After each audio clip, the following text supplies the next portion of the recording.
What was the last one? Well, I'll ask you about just one related item, and Yeah. that has to do with fundraising, which apparently is relentless. And I don't think many Americans really understand how that works and what the implications of begging for money all the time are. So if you could just talk a little bit about fundraising. You pick up the phone and you call people and you beg them for money. But you can't do it. But you can't do it on the floor of the Senate. So what happens? So people run off to the Democratic Senate committee office or the Republican committee office, which are close to the Senate, and they beg for money. And the consequences and are... how frequently? How often? Well, you know, it's hard. Chuck Schumer's doing it a lot right now, you know, because he's the head of the DSCC.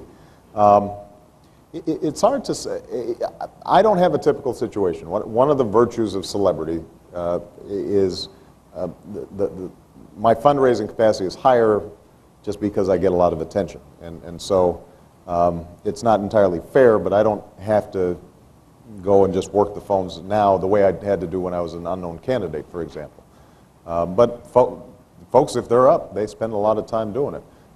So that obviously distorts, and I write about this in the book, it's rare, obviously we're seeing it in the press, where people just take, you know, bags of money and trade votes. I mean, that happens.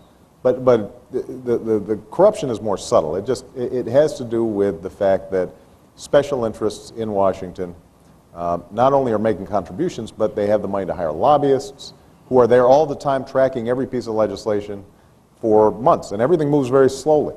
And that's really where they exert the most influence, right? It's the business interest that has a provision in some obscure provision in the tax code that will make them $1 billion, and that they care deeply about and nobody else cares that much about or really understands.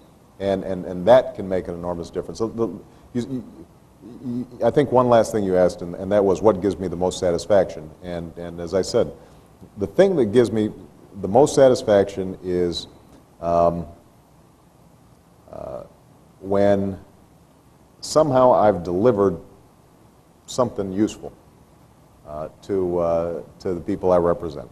And you know, it can be some veterans working through red tape at the VA, and we get him suddenly a $60,000 check for back disability payments that he hasn't gotten.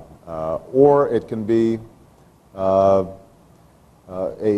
modest measure that I just passed that the president signed to create a website so that everybody can search, like a Google search, what's happening with their money, to create transparency.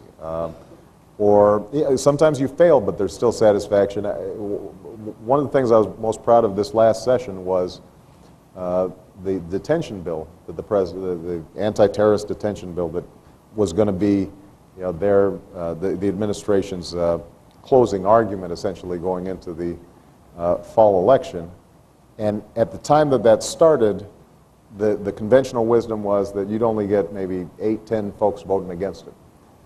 And for me to be able to stand up in caucus 2 or 3 consecutive weeks and say, how can we junk habeas corpus?